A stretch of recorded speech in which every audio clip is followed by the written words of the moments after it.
Émotionnel ou rationnel, en accord ou à l'opposé. Les rencontres de l'heure. Joseph Facal qui est avec nous. Joseph, le gouvernement a regardé là, froidement la situation actuelle, là, aujourd'hui, là, de Nordvolt, avec tout ce qui s'est passé, puis on dit on est prêt à mettre 300 millions de plus là-dedans. Qu'est-ce que tu penses de ça? Ouais. Par où commencer? Écoute, Richard, est-ce que cette affaire-là va tourner au naufrage? Je ne sais pas, mais si j'avais à parier un petit 2, c'est tentant.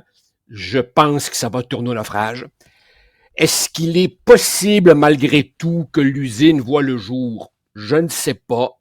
Peu vraisemblable. Est-ce qu'il est possible qu'on puisse limiter au moins la perte de fonds publics? Je ne sais pas. Mais au-delà de Northvolt, Richard, ce qui me frappe, c'est à quel point cette affaire est emblématique d'une façon de faire au Québec qu'il est peut-être temps de commencer à examiner sans lunettes roses. D'abord, évidemment, il y a l'évaluation du risque. T'en parlais toi-même. Northvolt est une jeune entreprise, une start-up. On sait que dans les premières années, il faut beaucoup d'injections de capital. Elle a voulu aller vite. Est-ce qu'on a bien évalué les risques? Je pense pas. Mais plus largement encore, on essaie de nous faire croire, Richard, que Northvolt faisait partie d'une stratégie économique. Je m'excuse. Apposer le label transition énergétique pour justifier un projet comme celui-là, c'est pas une stratégie. Le suivisme opportuniste, c'est-à-dire le monde entier embarque dans la filière batterie, il faut pas qu'on reste sur le quai, embarquons-nous aussi. C'est pas une stratégie, ça non plus. Au fond, là, comment on nous a vendu Northvolt? Ou plutôt, comment on a vendu le Québec à Northvolt?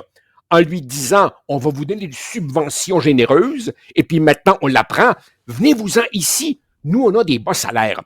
C'est-tu ça, la stratégie économique qu'on veut pour le Québec?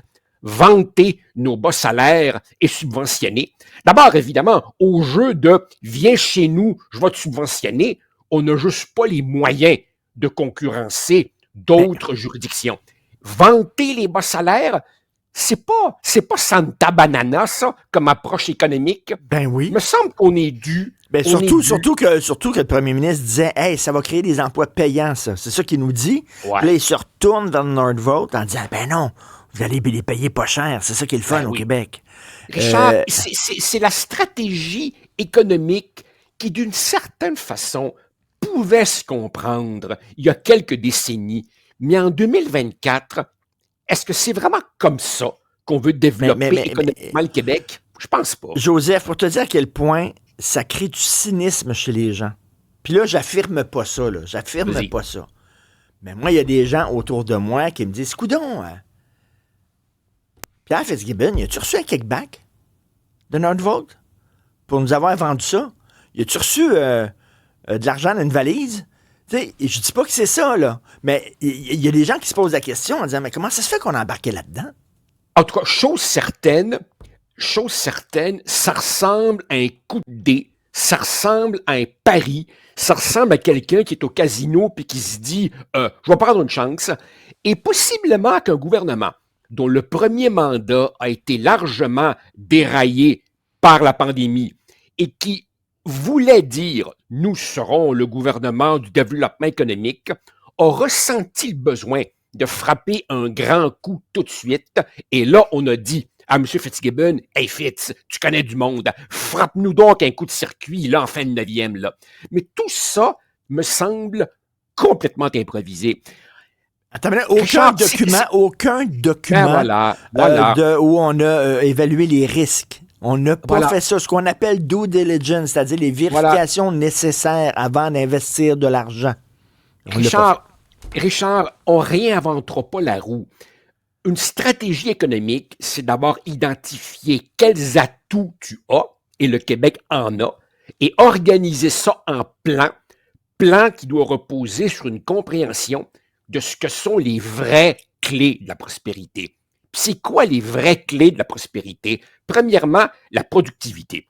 La productivité, c'est pas le nombre d'heures que tu travailles, c'est la quantité d'ouvrages que tu génères par heure travaillée. Une petite société comme la nôtre doit évidemment miser sur la recherche et le développement. Tiens, il y a un bon exemple, Israël. Regarde comme ce pays-là est un leader dans les technologies. C'est un véritable désert, ça, ce pays-là. Deuxièmement, la clé de la prospérité, la qualité de la main-d'œuvre. Qui dit éducation? Au Québec, là, je nous pèterais pas trop les bretelles en termes de performance éducative. Troisièmement, la fiscalité. Il faut qu'une entreprise ait le goût de venir ici.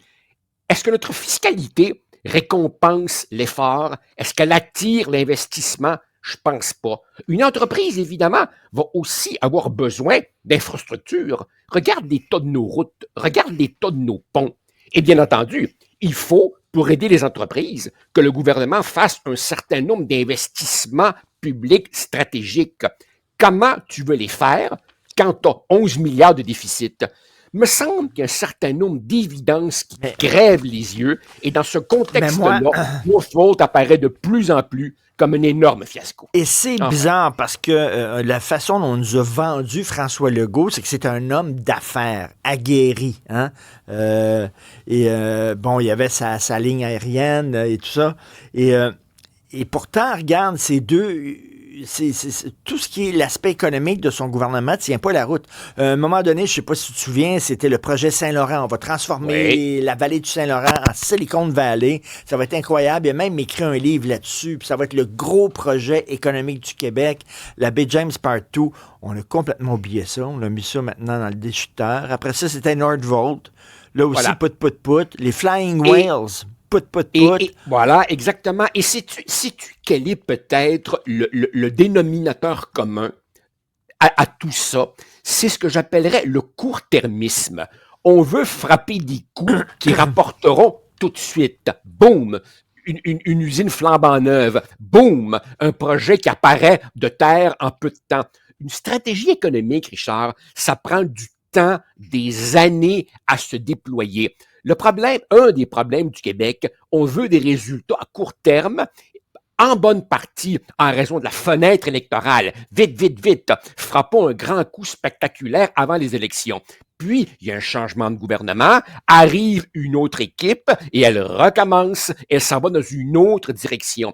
Dans certaines sociétés très prospères, une des choses que tu observes, c'est que le nouveau gouvernement ne défait pas ce que l'ancien a fait. Il y a une continuité qui traverse les idéologies. Tandis que ici, on dirait que la partisanerie et le souci électoral du court terme empêchent que tu poses des gestes véritablement en fonction de 2035 ou de 2040. Et quand tu veux frapper des coups glamour vite, ça donne des noms de faute. C'est ça. Glamour. Tu sais, c'est un gouvernement de com, avec des idées qui flashent, qui shiny, puis tout ça, là. Les espaces bleus, la maison des aînés, maternelle 4 ans, les labs écoles, puis le Nordvolt. C'était leur nouvelle affaire aussi, là. Puis regarde, ils sont prêts à mettre 300 millions, même si, avec tous les problèmes qu'ils connaissent, don't put good money over bad money, c'est ce que disent les Anglais. Oui, mais en même temps, Richard, dans les sciences sociales, il y a une notion qu'on appelle too big to fail. C'est-à-dire que des fois, le gouvernement est tellement engagé qu'il se dit, mon Dieu, perdre 700 millions. Avec une petite rallonge, on pourrait peut-être, Et donc, évidemment, il y a un historique d'éléphant blanc. Quand j'étais au gouvernement, c'était le chantier des vies à Lévis. Hein? On nous disait, à chaque subvention, là, vous aurez la tête au-dessus de l'eau, et là, ça va redécoller pour vrai. Et la dernière fois, mettait la table pour la prochaine intervention. Et la prochaine intervention. Et la prochaine intervention. Voilà. Parce qu'à un moment donné, on hésite à tirer la plug et à dire, c'est fini. C'est fini, FFI, Nini. Merci beaucoup, Joseph. À demain. Au plaisir. Merci. Ça marche. Salut.